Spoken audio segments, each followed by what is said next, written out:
심리학 용어 중에 피터팬 컴플렉스라는 말이 있습니다. 피터팬 컴플렉스. 예, 어른인데 몸은 성인이 되기를 거부하고 동화 속 어린아이와 같이 안주하고 싶어하는 심리 상태, 또 그런 행동을 얘기합니다. 피터팬, 예, 만화 영화, 동화 속에도 나와 있는 그런 주인공의 모습들이죠. 아이들하고 같이 지내면서 예, 몸은 어른인데 어른 되기를 싫어하는 그러한 심리를 얘기합니다. 그런데 이와 비슷한 또 심리 상태가 있습니다. 부담 회피 증후군. 부담을 회피하는 증후군이라는 그런 어떤 변명 아닌 변명 같은 그런 상태. 예, 사람이 성장하면 마땅히 책임 있는 행동을 해야 함에도 불구하고 책임을 회피하고 현실을 도피하는 것을 부담 회피 증후군이라고 그렇게 합니다. 이 두 증상 모두 성장해야 할 때 성장하지 못한 그러한 어른 아이 같은 모습입니다. 여러분 혹시 키덜트라는 단어 들어보셨습니까? 키덜트. 예, 아실 거예요. 키덜트는 키드, 아이와 어덜트, 어른을 합성한 예, 키덜트라는 그러한 단어로 합성되어 있는 단어입니다. 어른이 되었음에도 불구하고 여전히 어린아이 같은 분위기와 감성을 간직하고 살고 있다면 몸은 어른 돼서 어덜트인데 어른일지 몰라도 마음은 키드, 어린아이와 같다 해서 합성해서 나온 단어입니다. 키덜트. 사회학자들은요, 이 키덜트의 특징에 대해서 진지하고 무거운 것 대신에 유치하고 재미있는 것을 추구하는 마음이 그 안에 있다. 그러니까 무엇이든지 부담 갖는 것을 싫어합니다. 직장에서도 부담 갖는 것 싫어하고, 상사가 무슨 얘기를 하면 잔소리로 듣고, 가정에서도 부모님이 얘기하면 그냥 잔소리로 치부해버리는 그런 모습들. 예, 학교에서도 선생님이 말씀하시면 선생님의 얘기를 신중히 듣지 않는 그러한 그 사람들, 그러한 아이들.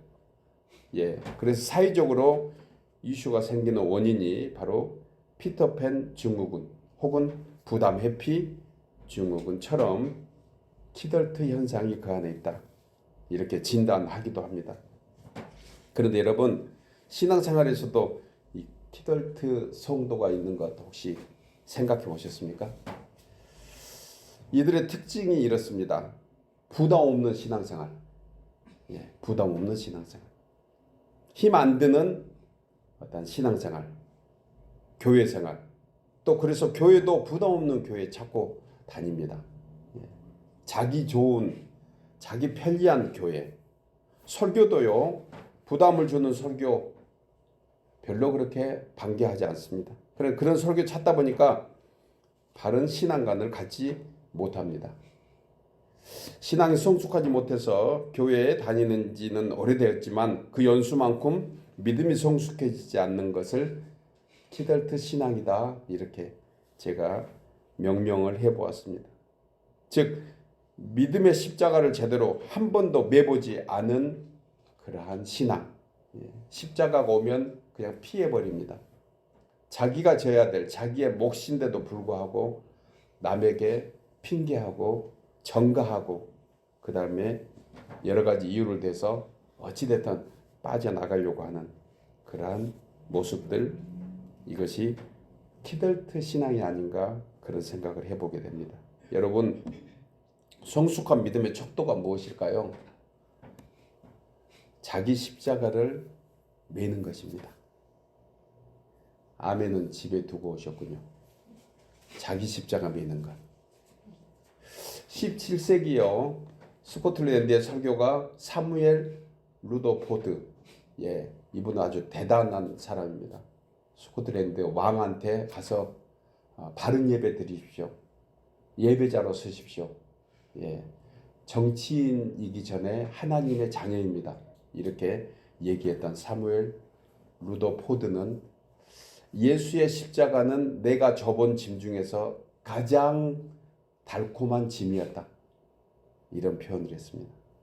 그것은 마치 새에 달린 날개와 같고 배에 있는 돛대와 같아서 내 목적지에 이르게 하는 힘이 있다. 새의 날개가 새로 하여금 날개하고 돛대가 배를 나가게 하는 것처럼 자신의 십자가를 지는 것은 성도로 하여금 성도답게 사는 축복의 근원이 된다. 아멘입니까? 여러분, 오늘날 예수님을 믿는다 하면서 그렇게 고백하는 성도들 중에 과연 자기를 부인하고 자기 십자가를 지고 예수님을 따르려고 하는 그러한 성도는 얼마나 될까? 독일의 신학자 본헤퍼는 예수님께서 자기 십자가를 지고 나를 따르라고 부르신 것은 나와 함께 죽고 또 나와 함께 살자는 생명의 초청이다. 그렇게 말씀하셨습니다. 오늘 저는 이 복된 초청을 우리가 함께 응답하면서 우리 마음의 소원을 예수님께 좀 집중했으면 좋겠습니다. 예수님께서 친히 말씀하신 자기 십자가를 지고 나를 따르라. 과연 여기에 무슨 하나님의 귀한 은혜와 섭리와 축복이 있는가? 우리 좀 더 깊이 살펴보면서 오늘 본문을 통해서 저는 우리 각자에게 주신 은혜와 교훈이 무엇인지, 우리가 이 시간 우리의 십자가가 무엇이고 예수님의 십자가가 어떤 것이고 도대체 그 십자가를 지는 것이 어떤 의미인지 본문 안에서 세 가지로 함께 생각하며 은혜를 나누려고 합니다. 첫째로 자기 십자가를 지는 것은 예수 그리스도를 따르는 믿음의 길입니다. 우리 나누어서 읽을까요? 자기 십자가를 지는 것은 본문 34절에 누구든지 나를 따라오려거든 자기를 부인하고 자기 십자가를 지고 나를 따를 것이니라. 공관복음인 마태, 마가, 누가복음에서 공이 기록하고 있는 내용이 오늘 본문의 말씀입니다. 자기 십자가를 지고. 마태복음 10장 38절에서 또 자기 십자가를 지고 나를 따르지 않는 자도 내게 합당하지 아니하리라. 16장 24절에서요. 이에 예수께서 제자들에게 이르시되 누구든지 나를 따라오려거든 자기를 부인하고 자기 십자가를 지고 나를 따를 것이니라. 누가복음에서 9장 23절에 이렇게 말씀합니다. 또 무리에게 이르시되 아무든지 나를 따라오려거든 자기를 부인하고 날마다 제 십자가를 지고 나를 따를 것이니라. 14장 27절에서도 누구든지 자기 십자가를 지고 나를 따르지 않는 자도 능히 내 제자가 되지 못하리라고 주님이 친히 말씀하신 것을 보게 됩니다. 이 말씀은 제자의 길, 즉 하나님의 자녀가 해야 하는 믿음의 실천이 자기 십자가를 지고 주님을 따르는 것이다. 그러니까 믿음은 십자가를 지는데 예수님의 십자가가 아닙니다. 자기 십자가 지고 따르라는 거예요. 이 내용을 살펴보면 예수님은 자신을 따르고자 하는 제자들과 무리에게 두 가지 조건을 말씀하시는데 하나는 부정적인 네거티브한 부분에서 자기를 부인하라는 거예요. 자기 부인. 자신의 뜻을 자꾸 거절하는 것. 그러면 긍정적인 면에서는 자기 십자가를 져라. 이렇게 말씀합니다. 여러분, 구약 시대에서 이스라엘 백성들에게는 자기 부인을 하도록 통과한 한 과정이 있습니다. 한 장소가 있어요.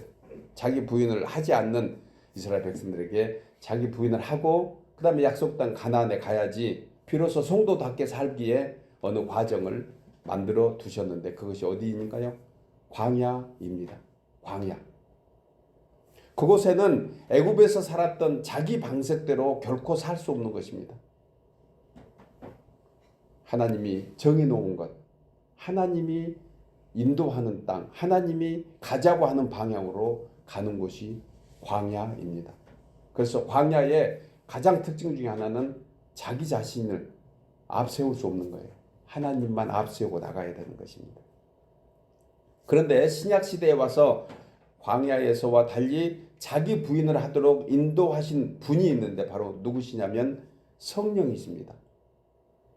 그러니까 그전에는 외적인 곳에서 광야에서는 외적인 상황, 하나님께서 외적으로 역사하셨다고 하면 오늘날 신약시대에 사는 저희 성도들에게는 내적으로 역사하는 거예요. 성령이 친히 우리 속에 임재하셔서. 믿으십니까? 성령 하나님께서 역사하시는 것으로 우리가 해야 할 것이 무엇인가?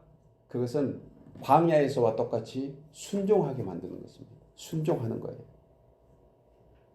여러분, 이 순종을 통해서 자기를 부인하고 주님을 따르게 하는데 이것이 자기 십자가를 지라는 것입니다. 따라서 자기를 부인하고 자기 십자가를 지게 하는 것은 우리에게 주시는 하나님의 귀한 은혜의 가장 소중한 방편입니다. 이 과정을 통해서 우리 자신도 모르게 믿음이 성숙해지게 하는 줄 믿습니다. 따라서 하나님의 자녀가 되는 증거가 무엇인가? 여러 증거 중에 대표적인 것이 하나님의 자녀는 순종해야 되는데 그 순종의 하나의 증상, 현상이 자기 십자가를 지고 있는가? 여러분, 십자가의 길은 나의 필요를 채우는 것이 아닙니다. 하나님의 필요를 알고 채우려 하는 길이 바로 십자가 길입니다. 내 뜻이 이루어지는 그 길이 아닙니다. 하나님의 뜻이 이 땅에서 이루어지고 우리의 삶에, 우리의 가정에, 우리 삶의 모든 영역에서 이루어지게 하기 위함이 바로 이 믿음의 십자가의 길입니다. 내가 성공하려는 길이 아닙니다. 오히려 낮아짐으로 하나님을 높이는 길입니다.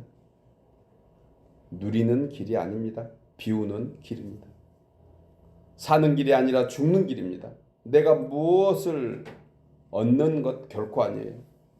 오히려 비움으로써 하나님의 영광을 우리 속에 가득 채우는 것이 바로 십자가의 길입니다. 여러분, 성도는 십자가를 믿는 것인데 십자가는 그냥 추상적인 이미지나 말로 하는 선언이 아닙니다. 믿는다, 이렇게 얘기해서 믿어지는 것이 아니에요. 실제적으로 우리 신앙의 여정에서 이루어져야 되는데 그것이 우리 각자에게 주어진 십자가가 무엇인가를 늘 묵상하며 그걸 지려고 하는 그러한 우리 믿음의 마음이 있어야 되는 것입니다. 아주 오래전에 제가 전도사로 중고등부 학생들과 함께 수양에 갔었을 때 있었던 일입니다. 존 버년의 철로 역정을 조금이나마 실천하고자 해서 선생님들과 함께 철로 역정의 일부 코스를 만들었습니다. 철로 역정의 코스 중에. 그래서 진행한 적이 있는데 그 중에 골고다 언덕 위에 십자가를 세워놓고 그리고 그 앞에 자기를 부인하고 참여하는 그런 기도를 학생들이 이렇게 지나가면서 하도록 했습니다. 그리고 그 앞에 돌을 하나씩 놨는데 돌을 근처에 있는 돌들을 선생님들이 다 모아가지고 쌓아놨기 때문에 돌의 크기가 일정하지 않았습니다. 돌이 큰 것도 있고 작은 것도 있고. 그런데 지금도 기억나는 어느 자매가 있습니다. 장신이라는 자매였는데 그 자매가 체구도 좀 연약하고 여학생이었으니까 체구도 좋고 힘이 있는 남학생보다 훨씬 더 큰 돌을 집어 들고 그 산자락을 내려가면서 그 다음 코스로 가는 것을 제가 보았습니다. 그리고 그때 생각한 것이 무엇이냐면 믿음이 어느 정도 척도를 알게 했습니다. 장난꾸러기 우리 남학생들은 그냥 한 손으로 공 다루듯이 돌을 이렇게 가지고 장난스럽게 내려오는 그런 사실 학생들도 있었습니다. 그런데 그 자매는 진지한 마음으로 자기보다 훨씬 큰 돌을 들고서 내려오는 그 모습을 보면서 십자가를 지는 것이 바로 우리에게 보여지는 믿음의 하나의 척도구나 하는 생각을 해봤습니다. 여러분, 그 당시에 제가 그런 마음으로 봤다가면 우리 하나님께서 우리의 그러한 믿음을 보시고 어떻게 평가하실까? 그런 생각을 해보게 되었습니다. 또 한 가지는 믿음의 분량이 달라서 누구와 비교할 수 있는 것도 아니구나. 왜 저 사람은 저렇게 큰 십자가를 메고 가냐? 왜 이 사람은 작은 십자가가 있느냐? 이렇게 하나님께 원망하거나 혹은 불평할 수 있는 것도 아니라는 생각을 해보았습니다. 그래서 누구도 자기 십자가가 너무 무겁다고 결코 불평할 수 없다는 것이에요. 왜냐하면 하나님께서는 각자에게 가장 합당한 십자가를 주신 줄 믿으시기 바랍니다. 따라서 만약 불평한다 하면 그것은 어느 일에 대해서 상대에 대해서 불평하는 것이 아니고 하나님에 대해서 오히려 불평을 토로하는 결과를 낳게 된다는 것이에요. 왜요? 하나님께서 합당하게 주셨기에. 믿으십니까? 하나님께서 합당하게 주셨습니다.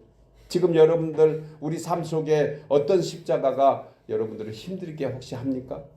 그것이 우리의 삶에 영향을 긍정적으로 주든 부정적으로 주든 어떤 십자가는 다 있다는 것이에요. 그것은 남이 져주는 것이 아닙니다. 내가 감당해야 되는 거죠. 그래서 그 십자가는 자신에게 가장 합당한 맞춤형 십자가다 이렇게 함께 표현하고 싶습니다. 여러분, 하나님의 은혜는 값없이 받습니다. 우리 값없이 받고 이 자리에 나와 있잖아요. 이 귀한 은혜를 보존하기 위해서는 대신에 값없이 받은 그 은혜를 믿음으로 값을 치러야 되는 거죠. 이 믿음의 값은 각자에게 맡겨진 십자가입니다. 이 믿음의 값은 은혜가 각자에게 다른 것처럼 믿음 또한 각자에게 달리 다 반응되고 있다는 것입니다. 사랑하는 여러분, 각자의 십자가는 하나님께서 자신에게만 주신 맞춤형 은혜라는 사실을 잊지 말고 회피할 수도 없고 회피하지도 말고 그리고 골고다 십자가의 주님을 바라보면서 그 주님을 본받아서 우리 각자에게 주어진 십자가 그것을 믿음으로 감당하는 우리 모두 되시기를 주의 이름으로 축복합니다. 아멘. 두 번째로 자기 십자가를 지는 것은 구원에 이르는 복음의 길입니다. 우리 나누어서 읽겠습니다. 자기 십자가를 지는 것은 구원에 이르는 복음의 길입니다. 첫 번째는 무슨 길이었죠? 믿음의 길이었습니다. 지금은 복음의 길이라는 거예요. 본문 35절에 이 말씀을 합니다. 누구든지 자기 목숨을 구원하고자 하면 잃을 것이요 누구든지 나와 복음을 위하여 자기 목숨을 잃으면 구원하리라. 본절에서 주님은 누구든지 나와 복음을 위하여 자기 목숨을 잃으면 구원하리라고 말씀합니다. 이 부분에 대해서 주석가들은 이 말씀을 복음의 극치다 이렇게 얘기해요. 복음의 극치, 복음의 최고봉이다. 왜냐하면 여기에는 자기 부인과 고난과 죽음을 요청하는 그런 이유가 분명히 설정되어 있습니다. 설명되어 있는 거예요. 예수님께서 본절에서 잃다, 잃어버리다, 그리고 얻다 이 두 가지를 분명히 명제해 주고 계십니다. 생명과 관련시켜 설명해 주신 것인데 여기서 잃다, 뭘 잃어버리는 거죠? 이건 자기 부인, 자기를 잃어버린다는 거예요. 자기는 없어져야 되는 것이. 신앙생활이 무엇입니까? 처음에는 내가 들어왔다가 예수님을 알고 말씀을 배우고 성령께서 주시는 말씀을 깨달을수록 자신은 없어지는 것이에요. 이것이 신앙의 길인 줄 믿습니다. 우리는 자칫하면 신앙생활하면 내 욕구를 더 충족시키는 것으로 하는데 이건 정말 착각이에요. 이건 복음이 아닙니다. 그건 미신이에요.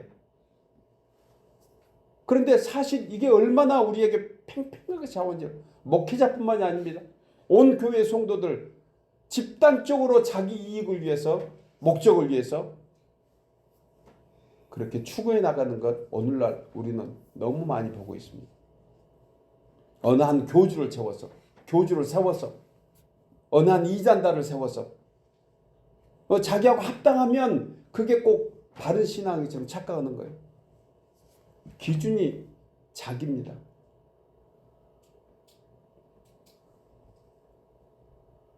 누구든지 자기 목숨을 잃으면 자기 목숨이 무엇일까요? 자기 생각을 버리라는 것. 자기가 가지고 있는 어떤 사상도 버리라는 것입니다. 자기가 옳다고 하는 그 신앙조차도 사실은 점검하면서 이게 과연 옳은가 이렇게 생각해 보라는 것입니다. 그것은 잃어버리는 쪽에 있다. 그리고 복음의 길을 위해서 생명과 같이 아끼는 것을 잃어버렸다면 반드시 그 안에 채워질 것이다. 그래서 그 안에는 복음의 진리로 채워 나가야 한다고 말씀하는 것입니다. 자기 십자가 안에는 그래서 두 가지가 있는 거예요. 두 가지 동사가. 이루는 것과 얻는 것. 여러분, 사람이 죄에 빠져 있는 자신을 바로 알지 못하고 자기 집착에 빠져서 아무리 몸부림쳐도 버려지지 않는 것이 있습니다. 욕망입니다. 이기심이에요.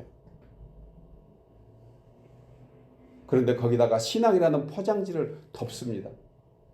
안에는 부글부글 썩어가는 그러한 어떤 욕망들이 가득 차 있는데 신앙이라는 프레임을 써가지고 겉포장은 기가 막힌 그런 모습으로 신앙을 하고 있는 사람들이 얼마나 많습니까? 그것은 잃지 않아서 그렇습니다. 버리지 않아서. 그냥 채우는 거예요. 공감하십니까? 예. 우리 마음속에 그런 건 다 있습니다. 그래서 진정한 신앙, 십자가의 의미는 잃다와 얻다다. 잃어야 계속 버리는 거예요. 이게 바로 자기 부인인 것입니다. 로마서 1장 32절에서 이 말씀을 합니다. 그 끝은 무엇인가? 심판이고 멸망이다. 잃지 않고 계속 얻으려고 하는 것의 결과는 그렇다. 이렇게 사도 바울은 로마서 1장 32절에서 결론을 내려줍니다. 그렇다면 이 진리를 아는 성도가 스스로 자기 목숨을 버려야 구원을 받는 것일까? 이것은 자살하라는 뜻이 아니에요. 자살해서 천국 가라는 뜻이 결코 아닌 것 우리 너무 잘 알잖아요. 그러면 뭘 죽이라는 건가?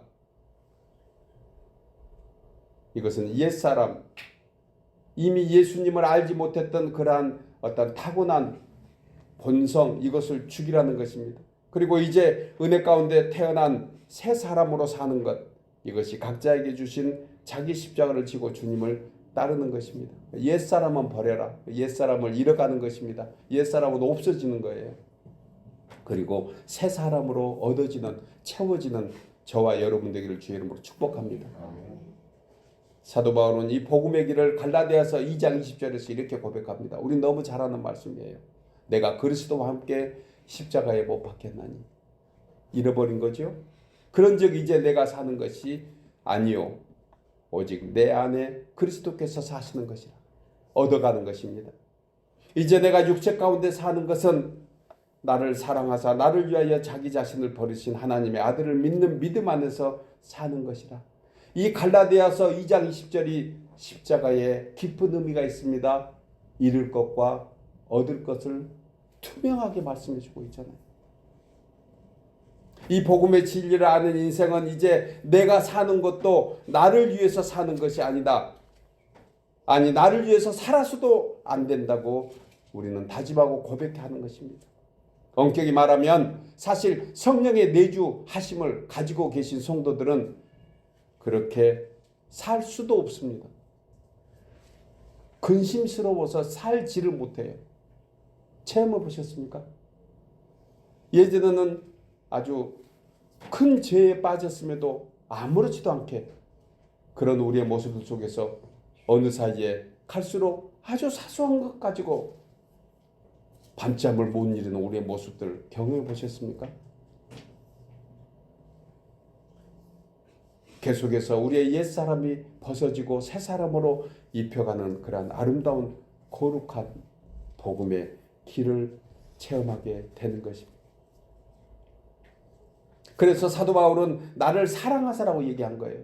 이런 것, 이렇게 하는 것, 이것이 결코 아픔, 힘든, 외로움, 고통, 두려움이 아니라는 것입니다. 이 얼마나 아름답고 귀한 믿음의 고백입니까? 나를 사랑하사. 왜 이렇게 하는 걸까요? 나를 사랑하셔서. 그리고 그 결과로 얻게 하는 것입니다. 그때보다 더 갑절로 주실 것입니다.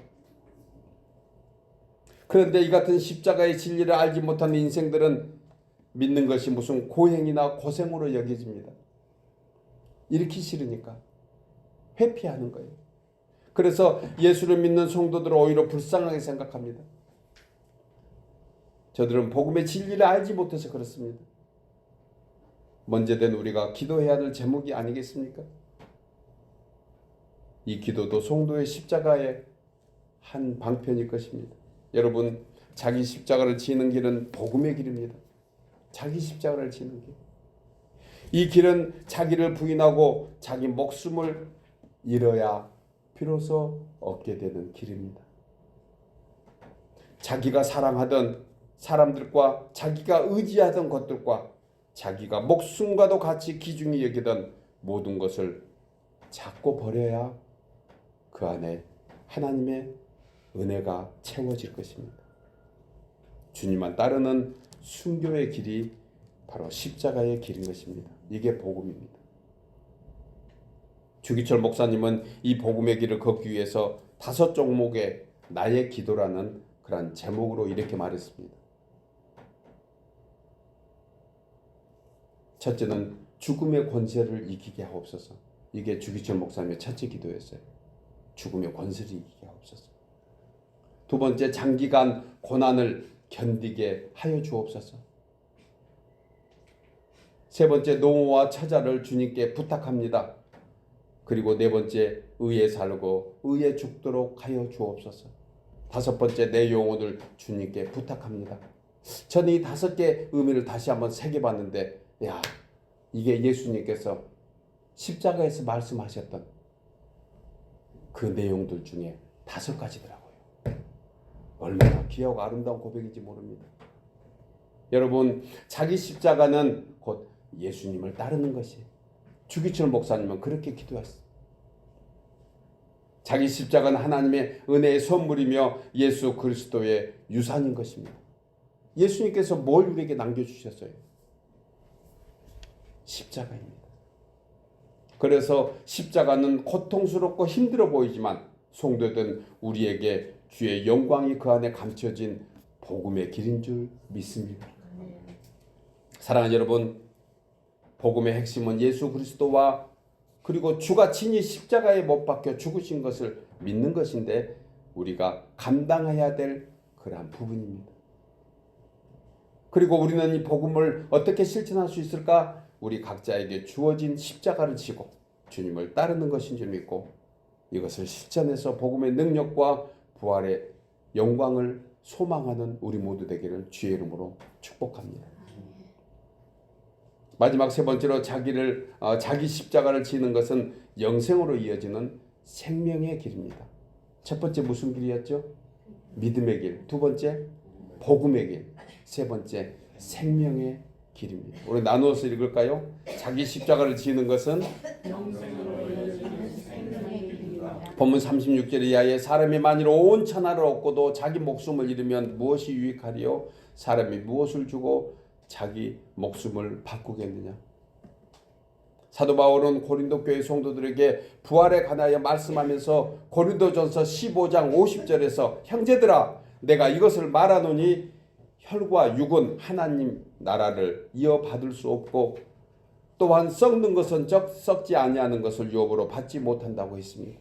여기서 말하는 혈과 육에 대해서 세번역 성경은 살과 피다 이렇게 표현합니다.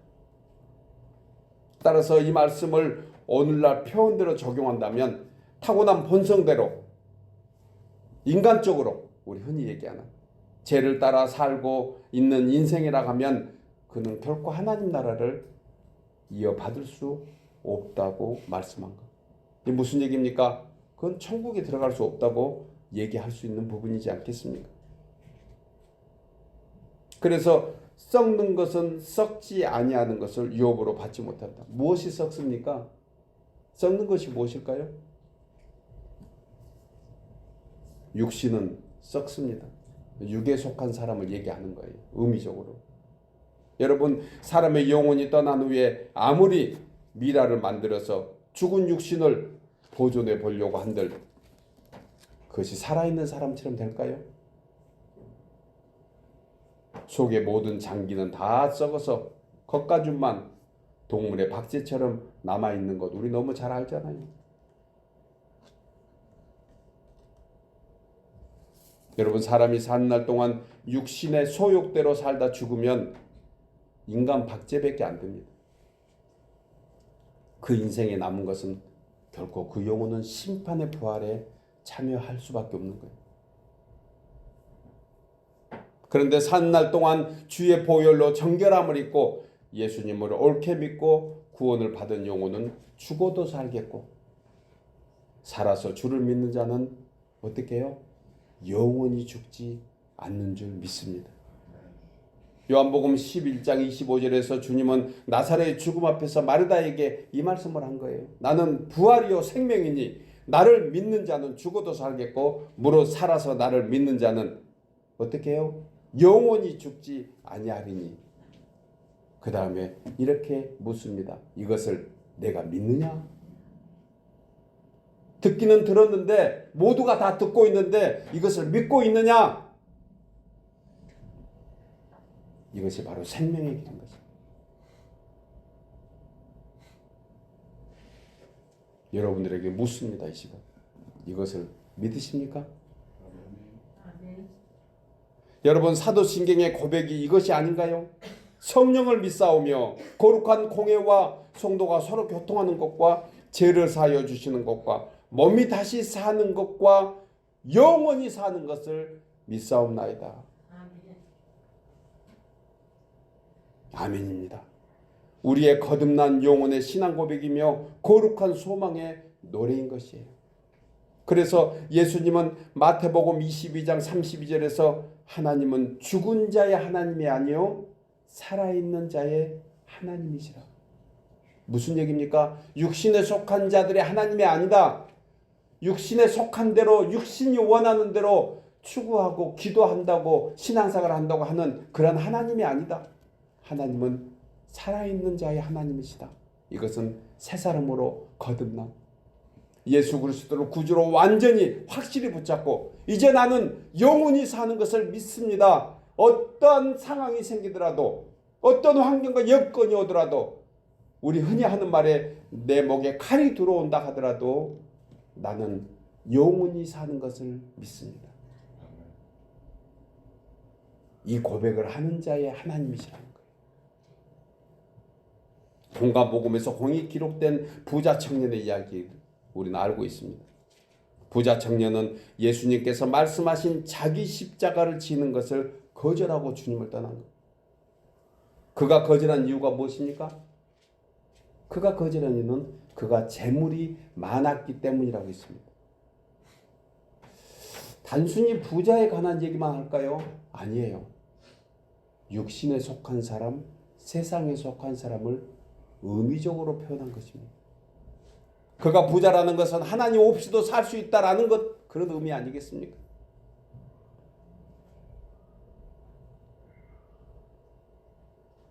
그가 주님 말씀에 순종하지 않고 떠나는 모습을 보니 이렇게 공간복음에서는 표현합니다. 근심하며 떠나더라. 아니, 우리는 생각합니다. 부자 되면 무슨 근심이 있을까?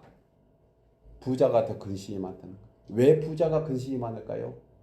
그 안에 하나님이 없어서. 이야, 이게 복음 아니겠습니까?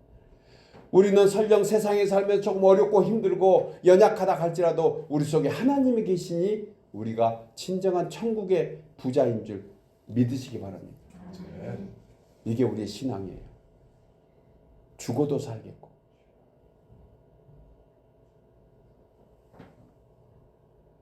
그 청년이 한 가지 놓친 것이 있는데 가치입니다. 가치. 진정으로 소중한 것이 무엇인지 알지 못했다고 저는 이 말씀 속에서 진리를 찾아냈습니다. 여러분, 가치의 평가는 비교할 때 나옵니다. 그렇잖아요. 비교할 때. 무엇이 더 소중한가? 여러분, 사람의 손에는요, 질 수 있는 양이 있습니다. 그렇잖아요. 사람에게는 한계가 있잖아요. 그런데 한번 생각해 볼까요?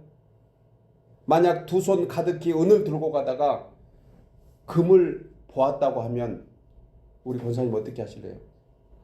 예, 버리고 어쩌면 그렇게 제 말씀을 하려고 하는 거 다 하셨어요. 그 은을 그냥 가지고 갈 사람 누가 있겠어요? 그 사람 정신병원 가봐야죠. 그 은 내려놓고 금을 들고 갈 건 너무 당연합니다.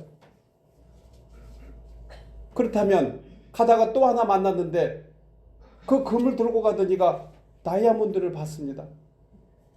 그럼 우리 권사님 어떻게 하실래요? 또 버리는 거야. 그게 복음이구나. 또 버리는 거.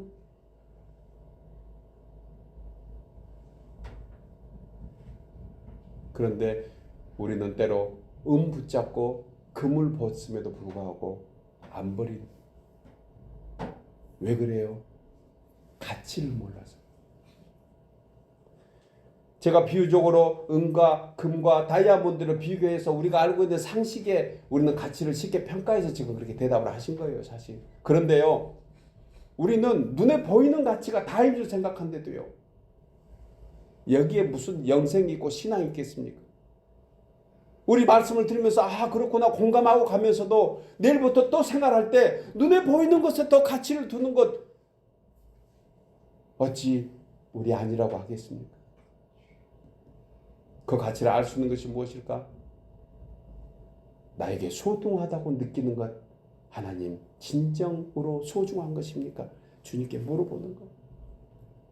이보다 더 귀한 가치가 있는데 그 가치를 나에게 알게 하옵소서, 보여주옵소서. 이게 기도 제목 아니겠어요? 이 스토리는 가치의 비유를 위해서 제가 각색해 본 것입니다. 사람이 세상을 살면서 이와 같다는 의미를 갖고 있습니다. 그런데 예수님께서 이 말씀을 하셨더라고요.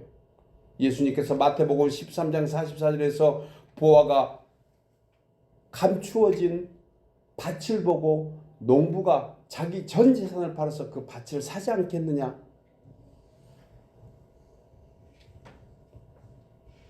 또한 극히 값진 진주 하나를 발견하면 자기의 소유를 다 팔아서 그 진주를 사지 않겠느냐. 이게 바로 천국 비유입니다. 영생의 비유예요. 부화가 가득한 밭이 발견되시기를 주의 이름으로 축복합니다. 아멘. 보여져야 되는 것이에요. 그러니까 땅속에 감추어온 것이 무엇인가 볼 수 있는 사람. 극히 값진 진주 하나가 어떤 것인가를 볼 수 있는 사람. 그래야지 그 가치를 알고 우리의 모든 소유를 팔지 않겠습니까?